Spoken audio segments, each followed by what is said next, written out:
Olá, sombrios! Bem-vindos aos Contos de Terror da Jessie. Hoje eu trago 3 histórias sobre A Mula Sem Cabeça. A primeira se chama A Verdade sobre a Mula Sem Cabeça. Queria relatar aqui a verdadeira lenda sobre a famosa mula sem cabeça. Para quem não sabe, no folclore, a mula sem cabeça foi uma mulher que se casou com um padre e uma bruxa veio e amaldiçoou ela. Certo? Errado. Contarei aqui uma das verdadeiras histórias sobre a mula sem cabeça. Em uma noite no século XVII, um padre abandonou a igreja para seguir um amor com uma camponesa. Um casamento que mal ele sabia que iria amaldiçoar sua vida. Mal ele sabia que a moça com quem se casou era uma bruxa, que por se apaixonar por um padre, à noite realizava um horrível ritual em que ela fazia um pentagrama e retirava sua cabeça e a deixava no meio da estrela, e assim se tornava a mula sem cabeça, e saía correndo desembestada, com fogo saindo no lugar onde deveria ser a cabeça. Ao amanhecer, ela retornava para casa, pois se tornasse humana, de novo, sem a sua cabeça, se tornaria mula para sempre. Mas uma noite, o padre acordou e viu aquele ritual satânico entre a sala e o quarto, e se deparou com a porta aberta. Se desesperou e trancou a porta, e pôs-se a rezar, mas a cabeça de sua esposa gritava desesperadamente, pedindo para abrir a porta para ela entrar. E o padre não deu ouvidos e continuou rezando até de manhã. Com isso, sua esposa desaparece de dia e se torna mula sem cabeça à noite, para procurar sua cabeça que ninguém sabe onde se encontra. Diz a lenda que o padre enterrou e depois desapareceu mundo afora. A mula sem cabeça, fato verídico. O ano era 1987. Eu tinha 14 anos e minha irmã 16. Morávamos em área rural, com alguns sítios. Final da tarde, fomos fazer uma visita para uma colega de escola que estava doente. A mãe dela nos convidou para jantar com eles. Comemos e quando era umas 20h30, resolvemos voltar para casa. Os sítios eram próximos e estávamos acostumados a fazer o caminho a pé. Era lua cheia e estava bem clara a estrada. Tinha um córrego que separava os sítios e sobre ele uma ponte larga de madeira. Quando cruzamos a ponte, minha irmã olhou para trás e disse para a gente sair do meio da estrada, pois estava vindo uma moto. Olhei para trás e vi o farol ainda distante. O esquisito é que começamos a ouvir trote de cavalo. Na lateral da estrada tinha uns arbustos por trás da cerca do sítio. Então puxei minha irmã, passamos a cerca e nos escondemos atrás desses arbustos. Passou o tempo, depois uma bola de fogo enorme e alaranjada flutuando cerca de 15 metros do chão e o barulho de trote de um cavalo junto. Foi assustador. Corremos, cerca de uns 15 minutos, até chegar em casa. Mamãe nos disse que era a mula sem cabeça. Mula sem cabeça. A lenda da mula sem cabeça, segundo contam, possui 2 versões. A primeira, que se uma donzela tivesse relacionamento sexual com o namorado antes do casamento, seria enfeitiçada e viraria uma mula sem cabeça. A segunda versão, que toda mulher que tivesse relações íntimas com um padre também sofreria do mesmo feitiço. Essa é a triste história de Maria. Enquanto o pai conversava com o novo padre da igrejinha do povoado, na sala,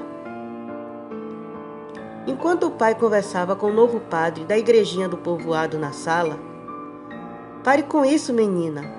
Pare de ser sem juízo", reclamou a mãe, dando uma palmada na bunda da filha de 17 anos, que não parava de olhar para o padre por uma brecha na janela da cozinha.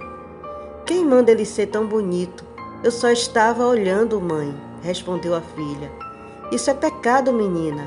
Até parece que nunca ouviu falar do feitiço da mula sem cabeça. Mãe, não me diga que a senhora acredita que uma mulher pode virar uma mula sem cabeça de fogo, com uma mula com cabeça de fogo. Acredito, e já ouvi várias histórias, além do mais, filha. Ele é um padre e deve ser respeitado. Maria deu uma olhada rapidinha, sem a mãe perceber, e comentou: deveria ser pecado um homem tão novo e tão bonito assim não poder casar. Menina, tu toma jeito. Maria era uma garota linda, morena, dos olhos verdes e cabelos longos que davam na cintura. Uma cópia da mãe que, aos 37 anos, ainda causava olhares admirados e invejosos. Maria e seus pais viviam na enorme fazenda que possuíam, e uma vez por semana, aos domingos, visitavam o povoado para assistir à missa e fazer algumas compras. O padre, um rapaz jovem de 27 anos, havia chegado poucos meses atrás e desde sua chegada foi acolhido com carinho por todos da região, principalmente pela família de Maria, que fazia questão de suas visitas. O tempo passou e as visitas do jovem padre continuaram, a admiração de Maria também. Sempre que o padre chegava, Maria era a primeira a recebê-lo, e uma vez ou outra ela o levava por todo o quintal, mostrando cada novidade, cada roseira ou fruteira que ali existia. Da distância, a mãe ficava de butuca, vigiando cada passo dos dois. Numa certa manhã, Maria amanheceu vomitando de tal maneira que não podia ver comida. Preocupada com a situação da filha, os pais levaram de imediato ao médico do povoado. Para a felicidade de todos, principalmente da mãe, que não parava de pensar no padre e no pior, não era nada grave. Apenas uma simples indigestão, causada por excesso de comida gordurosa. No dia seguinte, o padre apareceu mais cedo que nunca, todo preocupado com a saúde de Maria. Meses passaram e veio a época da colheita na fazenda. E como era de costume, depois de tudo colhido, o pai passava toda semana no povoado, negociando sua produção. Na segunda-feira daquela semana, 2 dos empregados resolveram passar a noite no mato, esperando não matarem nada. Na quinta-feira, os mesmos empregados voltaram ao mesmo lugar da espera anterior e outra vez voltaram com as mãos vazias. Na semana seguinte, o pai voltou do povoado e, como sempre acontecia, depois das vendas, os amigos e vizinhos foram convidados e a celebração começou. Dessa vez, o padre foi o primeiro a chegar, irradiando ainda mais o sorriso de Maria, que estava mais linda que nunca. Na boca da noite, o padre saiu e uma enorme fogueira foi acesa no meio do terreiro. E ali ficaram ao redor, contando causos e agradecendo a Deus por mais um bom ano. E foi então que um dos empregados caçadores contou das 2 esperas de algo estranho que havia visto. Segundo eles, na primeira noite, uma estranha bola de fogo apareceu e sumiu bem distante de onde estavam. Era uma bola de fogo estranha, patrão. A coisa parecia ter pernas e correu por dentro do mato até sumir, disse o empregado. Na segunda noite, foi ainda pior. A bola de fogo apareceu e dessa vez passou bem perto da gente, continuou o empregado. E o que era? Perguntou o patrão preocupado. Sei não, patrão. Pelo que já ouvi contar, só pode ser uma coisa. O que, homem? Desembucha de uma vez? Perguntou o patrão, ainda mais curioso. Mula sem cabeça, patrão. O espanto foi geral, pois se aquilo fosse verdade, o padre certamente já havia ultrajado a honra de alguma donzela da região.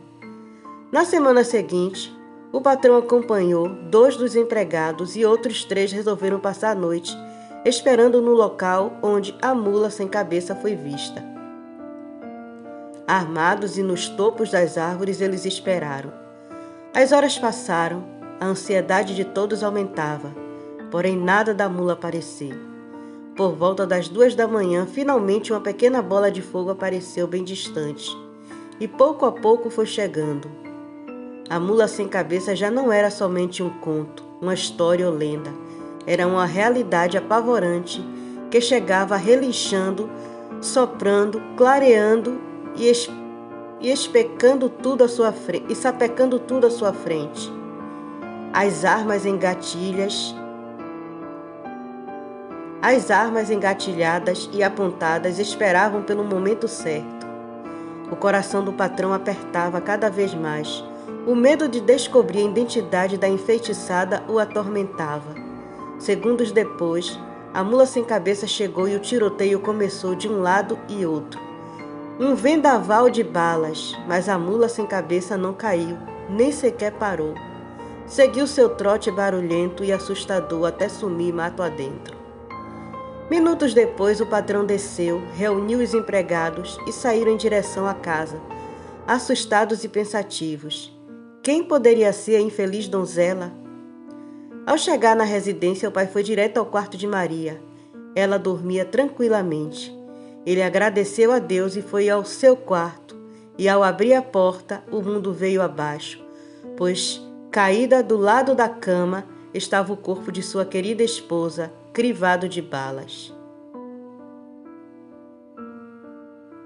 Obrigado por escutarem até aqui. Apoie o canal curtindo, compartilhando, se inscrevendo. Convide seus amigos para conhecer o conteúdo do canal. E você que vem até aqui, mas ainda não é um inscrito, considere a possibilidade de se tornar um e fazer parte da família de Sombrios. E até a próxima.